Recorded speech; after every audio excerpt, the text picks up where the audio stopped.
Il-Fondazzjoni għas-Servizzi ta' Ħarsien Soċjali l-FSWS nediet sit elettroniku ġdid li lan tagħha huwa li wieħed isib l-għajnuna direttament minn fuq is-sit. Dan is-sit ġie imnied waqt konferenza l-aħbarijiet fejn saret it-tranzizzjoni mis-sit l-antik għas-sit elettroniku l-ġdid. Waqt il-konferenza tal-aħbarijiet il-kap eżekuttiv tal-Fondazzjoni Alfred Grixti qal kif dan is-sit li huwa adattat għal ħtiġijiet tal-lum. In-nies ikunu jistgħu jaċċessaw is-servizzi tagħna minn fuq il-website stess għalfejn. Għax id-diżinn huwa maħsub huwa antis.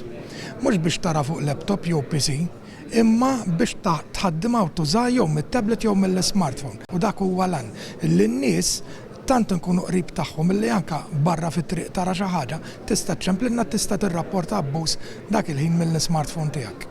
Ġie spjegat kif dan is-sit li huwa aċċessibbli kemm bil-Malti u bl-Ingliż wieħed jista' jara l-pubblikazzjonijiet u l-istatistiċi maħruġa mill-Fondazzjoni. Min-naħa tiegħu il-Ministru għall-Ġustizzja Soċjali Michael Falzon qal kif il-Fondazzjoni qed tkompli tkabbar il-kapaċità tagħha li tilħaq iżjed nies. Qal kif dawn l-aħħar snin fi żmien ta' pandemija l-għajnuna żdiedet sew u l-Fondazzjoni kienet hemm għal iżjed nies li kellhom bżonn.